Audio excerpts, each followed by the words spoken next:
IIT జేఈలో మంచి rank రానటువంటి విద్యార్థులకు బెస్ట్ ఆప్షన్ సిఎస్ఈఎంఏ కోర్సులు అడ్మిషన్స్ జరుగుతున్నవి. నమస్తే రమ్మగారు. నమస్తే చెయ్య. మంచి చందమామ కథ ఒకటి చెప్పండి రమ్మగారు. ఇప్పుడు చదివా, అది చెప్దాం అనుకుంటున్నా. చాలా పేర్లు ఉండేసరికి ఇక ఎందుకు వచ్చిన కన్ఫ్యూషన్లే అని కొంచెం ఊరుకున్నాను అనమాట. ఓకే. సరే వాళ్ళు కాస్త పెద్ద కథ చెప్పాలంటే ఇక అది చెప్పాలి. పూర్వమట ప్రభావతి నగరానికి విశ్వావసుడని ఒక రాజుగారు ఉండేవారు. మన సంవత్సరపు పేరు విశ్వావసు నామ సంవత్సరం. ఈ విశ్వావసుకి 4 కుమారులు ఉన్నారట. 4 చక్కటి వాళ్ళు, దగ్గర వయసు వాళ్ళే. ఆయనకి 4 అబ్బాయిల మీద పరమ ప్రీతి ఉంది. వీడు తెలివి, వాడు తెలివి తక్కువ, వీడు పరాక్రముడు, వీడు కాదు, అలాంటివి లేవు. పేర్లు కూడా చక్కగా జితేంద్రియుడు, పరాక్రముడు, ధవళకీర్తి, అలాంటి చక్కటి పేర్లు. అయితే ఈయనకి 4 అబ్బాయిలకి రాజ్యం ఇవ్వాలని ఉంది. అటా ఇస్తాం. బాగా ఆలోచించి ఆయన ఒక ప్లాన్ వేశాడు.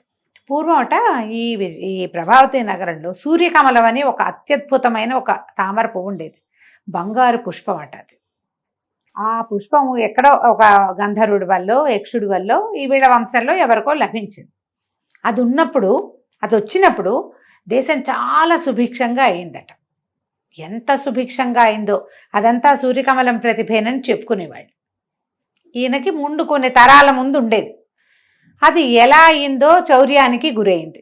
ఎవరో ఎత్తుకుపోయారు దాన్ని.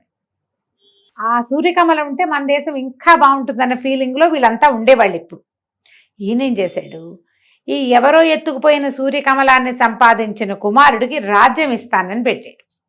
సూర్యకమలం వస్తే రాజ్యానికి కూడా మంచిదే, అత్యంత అవసరమైంది. అది ఎవరు తెస్తే వాడే రాజు. అబ్బాయిలు కూడా దానికి ఒప్పుకున్నాడు.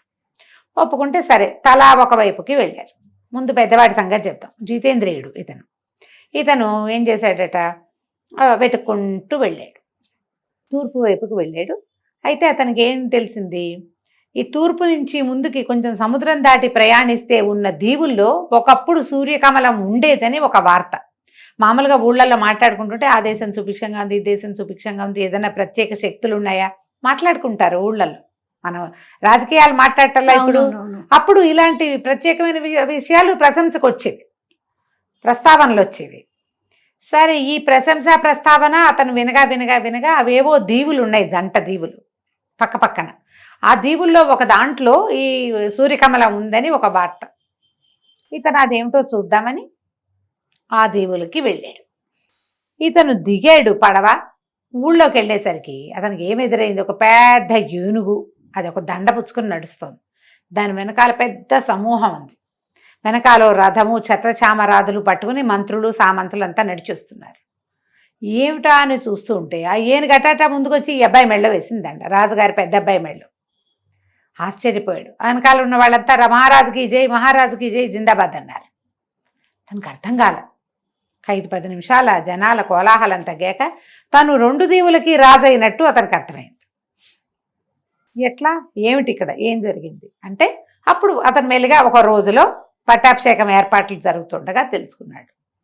ఈ 2 దీవుల్లో ఇతను మొదట వెళ్ళిన దీవిలోనే సూర్యకమలం ఉండేది. ఓకే. 2వ దీవి వాళ్ళు దీనికోసం ప్రయత్నం చేశారు, ఎత్తుకుపోవడానికి. అది ఎవరి దగ్గర ఉంటే వాళ్ళు బాగుంటారు. ఈ మధ్యలో ఏమైంది, గూఢచారులు కొంతమంది వచ్చారు.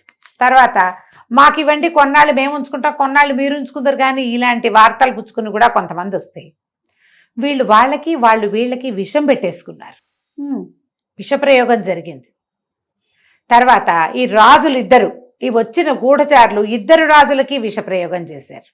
అరాచకమైపోయింది. ఎంతమంది చచ్చిపోయారో ఆ విషప్రయోగంలో. రాజులు పోయారు, ఆ 2 రాజ్యాల రాజులు.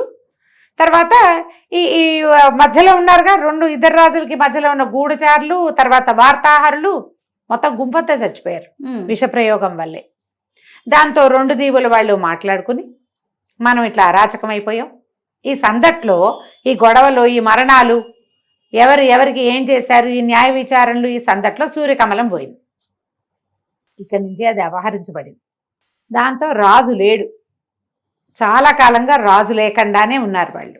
ఉండి ఇట్లా కాదు, రాజును సెలెక్ట్ చేసుకునేందుకు ఒక మార్గం చూద్దామనుకుని ఏం చేశారు, 2 రాజ్యాల వాళ్ళు కలిసి పెద్ద మనుషుల ఒప్పందం కూర్చుని, సరే ఒక ఏనుగును వదిలి పెడదాం, ఎవరికి ఏనుగు పట్టం కడుతుందో చూద్దాం, దండేస్తే వాళ్ళకి పట్టం కడదామని డిసైడ్ అయ్యారు. అది ఈ జితేంద్రుడికి పట్టం కట్టింది ఆ ఏనుగు. సరే ఇతను రాజు అయ్యాడు. ఇతనికి అయ్యో సూర్యకమలం మిస్ అయిందే అని తెలిసింది. కానీ అతనికి అనిపించింది ఆ సూర్యకమలం కోసం ఇంతగా 2 రాజ్యాలు అరాచకమైపోయే పరిస్థితి వచ్చింది. ఆ దిక్కుమాల కమలం లేకపోతే ఏం పోయింది? పైగా 2 దీవులకు రాజు అయ్యాడు. తండ్రి రాజ్యం 1, అందులో 4 తమ్ముళ్ళు పోటీ, మొత్తం 4 అన్నదమ్ముల పోటీ. ఇక్కడ ఏముంది? అది హాయిగా ఉంది. అందుకని ఏం చేశాడు, తండ్రికి ఉత్తరం రాశాడు, మీ రాజ్యం నాకొద్దు, ఎప్పుడైనా కుదిరినప్పుడు వచ్చి కనపడతాను, మీరు కూడా ఇక్కడికి రావచ్చు, తమ్ముళ్ళు కూడా నా దగ్గరికి రావచ్చు, నేను ఇక్కడికి రాజు కాబోతున్నాను, అయిపోయాను, ఈ రాజ్యంతో మీకు స్నేహ సంబంధాలు నేను నెరవేరుస్తాను, సూర్యకమలం కోసం నేను ఇంకా వెతకను అని ఉత్తరం రాసి పంపించేశాడు. ఒక అబ్బాయి విరమించుకున్నాడు. సరే రెండో వాడు తన దారిని తను బయలుదేరాడు. ఈ శత్రుంజయుడు అలాంటి పేరున్నవాడు బయలుదేరితే ఏమైంది, అతనికి ఈ కొన్ని రాజ్యాల్లో ఇక్కడుంది అక్కడుంది వార్తలే, అక్కడి నుంచి కూడా అపహరించబడింది, ఇవన్నీ తెలుస్తున్నాయి. సరే వెళ్తే ఏమైంది, ఇప్పుడు కోవిదార రాజ్యానికి వెళ్ళాడు అతను. ఈ కోవిదార రాజ్యంలో ఏమిటి, అప్పుడు మంచి సందడిగా ఉంది. రాజకుమార్తెకి ఇది స్వయంవరం చాటించారు. ఎక్కడెక్కడి రాజులో వచ్చారు. ఇతనేమనుకున్నాడు, ఇంతమంది రాజులు గుమిగూడిన చోట సరదాగా వెళ్తే ఆ డైనింగ్ హాల్లోనూ ఎక్కడో ఒక చోట మాట్లాడి ఎక్కడ సూర్యకమలం ఉంది ఆనుపాను తెలుస్తాయి కదా. అందుకని ఇతనేం చేశాడు, ఎలాగో మంచి పంచకళ్యాణి వేసుకెళ్ళాడు. ఫలానా రాజ్యం రాజస్వామస రాజకుమారుడు రాజుగారి అబ్బాయిని, ప్రభావతి నగర రాజకుమారుని, నా పేరు ఇది అని వివరాలు రాసి రిజిస్టర్ చేసుకున్నాడు. అందరితో పాటు ఇతను కూడా సభలో పోయి కూర్చున్నాడు. కూర్చునేసరికల్లా అతను ఎదురుగుండా నడిచొస్తున్న రాజకుమార్తె ఇతని మెడలోనే దండేసింది. కోవిదార రాజుగారికి అసలు మగపిల్లలు లేరు, ఉన్నది ఒకతే కూతురు. ఆ అమ్మాయిని ఎవరు పెళ్లి చేసుకుంటే వాడే కోవిదారకి రాజు. పెళ్ళైపోయింది, రాజు అయిపోయాడు. ఇతను కూడా అప్పుడు ఈ వచ్చిన జనాలందరి దగ్గర వార్తలు ఎలా విన్నాడంటే, ఒక్కొక్క రాజ్యంలో హత్యలు, ఇంకొక రాజ్యంలో దొంగతనాలు, ఒక చోట డెకాయిటీలు, సూర్యకమలం కోసమే ఈ గోలంతా. కానీ ఇతనికి కోవిదార ప్రభావతి కంటే పెద్ద రాజ్యం, ప్రభావతి రాజ్యం కంటే పెద్దది. ఎందుకు, అక్కడ 4 పోటీ అయ్యాం, ఇక్కడ ఎవరు లేరు, ఈ రాజుకు నేనే అల్లుణ్ణి, నేనే రాజు. అందుకని తండ్రికి ఉత్తరం రాశాడు, నేను ఇక్కడ ఇంకా నేను వెతకను, పైగా ఈ సూర్యకమలం మీద ఎటువంటి మంచి వార్తలు లేవు, నేను విరమించుకుంటున్నా అనేసరికి సరే ఇక ఊరుకున్నారు. ఇక 3వ అబ్బాయి ఇతను అలా బయలుదేరాడు దక్షిణం వైపుకి. వెళ్తే అతనికి ఎట్లా తెలిసింది, ఈ రాజ్యంలో ఉన్నది అని ఒక వార్త ఉంది. అదేదో ఒక కొండలాగా ఉంది. ఆ రాజ్యానికి వెళ్ళే దారిలో ఒక కొండ ఉండి దాని నుంచి కుడిమలుపుకి తిరిగితే రాజ్యంలోకి వెళ్తాం. రాజ్యం వైపుకు వెళ్ళే దారులు నిరామయంగా ఎవ్వరూ లేనట్టుగా చెట్లు ఉన్నాయి, కానీ అసలు ఎలా ఉందంటే అది పాడుకొట్లాడుకుంటున్నట్టుంది. కొండ ఏదో కనపడుతోంది. తీరా దగ్గరికి వెళ్తే తెలిసింది అతనికి అది పూర్తి కొండ, అదొక సువర్ణ భూమి. ఆ రాజ్యం పేరు రియల్లీ బంగారు కొండే ఉంది. అక్కడున్న రాయి రప్ప అంతా బంగారమే. ఆశ్చర్యపోయాడు. ఒకటి ముట్టుకుని చూస్తున్నాడు రాళ్ళని, ఒక చిన్న రాళ్ళు అంటే ఏరు చూస్తున్నాడు. అతనికి ఏమనిపించింది, ఎవరో తనని తోసినట్టు, తనని వీపుని మీద ఎవరో ముట్టుకున్నట్టు అనిపించింది. మనం ఒంటరిగా ఉన్నప్పుడు వెనక నుంచి చెయ్యేస్తే అదిరిపాటు వస్తుంది కదా, అదిరేసరికల్లా ఇతను ఏం చేశాడు, అతనికి సహజంగానే కొంచెం పరాక్రమశాలి. అతను నడువుకి పట్టాకి కత్తి ఉంది. ఎప్పుడైతే ఉలిక్కి పడ్డాడో గబుక్కున కత్తి తీసాడు. కత్తి తీసి కత్తిని అటు ఇటు గబగబా తిప్పేశాడు. తిప్పేసరికల్లా పెద్ద కేక వినపడి, తీరా చూద్దును కదా, అతను చూసేసరికి ఒక రాక్షసుడు కత్తి దెబ్బ తగిలి పడిపోయి ఉన్నాడు. అతనే వీడిని ముట్టుకున్నాడు వెనక నుంచి. ఎప్పుడైతే ఈ కత్తి దెబ్బ తగిలి పెద్ద కేక పెడుతూ పడిపోయాడో అతని నెత్తి మీద నుంచి ఒక మూలిక లాంటిది, అది ఇట్లా కుప్పెలాగా కడతారు చూడు ఆయుర్వేదం వాళ్ళు, ఆ కుప్పె కింద పడి, ఆ కుప్పెని చూశాడు. ఏమిటి పడింది, ఈ పడిన వాడెవడో అతనికి అర్థం కాదు. ఈ లోపల దూరంగా ఉన్న ఆ చెట్లు అని ఏదో ఖాళీగా ఉన్నట్టుందో దాని వెనకాల కొంతమంది మనుషులు ఉన్నారు. వాళ్ళు పెద్దగా కేకలు పెడుతూ మహారాజుకి జై జై జై అని నడుచుకుంటూ వచ్చారు. వచ్చేసరికి ఆశ్చర్యపోయారు. ఏమిటి మహారాజు అంటున్నారు, ఏమిటి, నేను మహారాజునేమిటి, నేను మహారాజుని గాను, నేను వేరే రాజ్యపు రాజకుమారిని. ఇక్కడికి వచ్చేసరికల్లా వీడెవడో నాకు కత్తి తగిలి పడిపోయాడు. ఆ తగిలిన దెబ్బ వాడికి ఇట్లా పొట్ట మీద నుంచి ఇలా తగిలేసింది. దాంతో వాడు మరణించాడు. రక్తం వస్తే చచ్చిపోతాడు అంతే. ఇంక వాళ్ళందరూ అన్నారు, బాబు మీకు తెలియదండి, వీడి వల్ల మేము చాలా అవస్థపడుతున్నాము అనేసరికి ఏమిటి వీళ్ళ కథ అంటే, ఆ పక్క రాజ్యం ఎక్కడి నుంచో వీడు ఒక బంగారు కమలని తెచ్చుకున్నాడు. వాడికి అదృశ్య గుటిక ఉంది వాడి దగ్గర. వాడి నెత్తి మీద నుంచి పడిన కుప్పే అది నెత్తి మీద పెట్టుకుంటే ఎవరికి కనపడరు. వాడు అది పెట్టుకుని ఈ రాజ్యంలోకి ప్రవేశించాడు. వీళ్ళకి ఉన్న ఒకే ఒక్క డబ్బు వచ్చే సాధనం ఈ బంగారు కొండ. ఆ రాజ్యంలో ఇంకేం లేదు. ఆ బంగారపు రాళ్ళు రప్పలు పక్క రాజ్యాల్లో అమ్ముకుని వీళ్ళు సామాన్లన్నీ తెచ్చుకుంటారు. అక్కడ పంటలు పండవు. వాళ్ళకు ఉన్నది ఒకే ఒక ఆస్తి ఈ బంగారు కొండే. వాడు ఈ బంగారు కొండను ఆక్రమించుకుని కూర్చుని ఉన్నాడు. వాడు పరాక్రమశాలే కాదు, రెండోది అదృశ్యమైపోగలిగే శక్తి ఉంది వాడికి. ఎవరు కనపడ్డా వాళ్ళని విరుచుకు తిన్నాడు వాడు. ఒక దశలో రాజుగారిని కూడా విరుచుకు తినేశాడు. మా రాజ్యానికి రాజే లేడు. ఎప్పుడు కావాలంటే అప్పుడు ఊళ్ళోకి వచ్చి ఎవరిని పడితే వాళ్ళని తినేస్తాడు. ప్రజలు కూడా బయటికి రాకుండా తలుపులు వేసుకుని బతుకుతున్నాం, బిక్కుబిక్కుమంటూ మేము నిరుపేదలుగా ఉన్నాం, ఏమీ లేదు మా దగ్గర. ఏదైనా చేయాలంటే ఈ కొండలో నుంచి కొన్ని ముక్కలు కొట్టుకుని వెళ్ళాలి. ఇక్కడికి వస్తే వీడు పట్టేస్తాడు, ఎవరిని చంపేస్తాడో తెలియదు. దాంతో బిక్కుబిక్కుమంటూ బతుకుతున్నాం. మా రాజ్యం ఏమో అరాచకమైపోయింది, చాలా బాధపడుతున్నాము. కాకపోతే వాడిని మీరు చంపటం వల్ల మీరే మాకు రాజని మేము ఫిక్స్ అయ్యాం అనేసరికి బాగానే ఉంది. అతను కనిపించింది, ఏమిటి సూర్యకమలం దీని దుంపదేగా, ఎక్కడికి వెళ్ళినా ఇలాగే ఉందే, వీడి దగ్గర సూర్యకమల ఉందా అంటే ఏమో అది తెలియదు. సరే ఏమైంది, అతను ఈ సువర్ణ భూమికి రాజు అయిపోతున్నాడు. మూడో అబ్బాయి, ఈ ఆఖరివాడు శృతకీర్తి అతని పేరు. ఇతను అన్ని పక్కలకి తిరిగాడు. ఇక్కడ రాజ్యానికి దిగిన మూడో రాజకుమారుడు కూడా తండ్రికి ఉత్తరం రాశాడు, సువర్ణ భూమికి రాజు అవుతున్నాను నేను, నాకు ఇంకా దీని మీద ఈ కమలం మీద స్వర్ణకమలం మీద ఆసక్తి లేదు, సూర్యకమలం మీద నేను దానికోసం ప్రయత్నం చెయ్యను, చిన్నవాడితో చేయించుకోండి అనేసరికి ఇక చేసేదేముంది. సరే రాజుగారు సరే అనుకున్నారు. ఆయనకు వెళ్ళింది ఉత్తరం. నాలుగో అబ్బాయి బయలుదేరి వెళ్ళిపోయాడు కదా. అతను అన్ని ఊళ్ళల్లో కనుక్కుంటూ ప్రతి ఊళ్ళోనూ ఈ సూర్యకమలం వల్ల జరిగిన అరాచకము, జరిగిన ఇబ్బంది అవి వింటూ వచ్చాడు. ఒక రాక్షసుడు ఎవడో ఎత్తుకుపోయాడని సువర్ణ భూమికి కూడా వచ్చాడు. చివరికి అక్కడికి వస్తే ఏం తెలిసింది, తన అన్నే రాక్షసుని చంపాడని, ఇక్కడ రాజు అవబోతున్నాడని తెలిసింది. అన్నయ్య దగ్గరికి వెళ్ళాడు. వెళ్ళేసరికల్లా అన్నయ్య అన్నాడు, ఎత్తుకొచ్చిందిరా, మేము ముగ్గురం 3 చోట్ల ఉన్నాం, నువ్వు ఇంటికి వెళ్ళిపో హాయిగా, ఆ రాజ్యం నీదే, మాకు అక్కర్లా.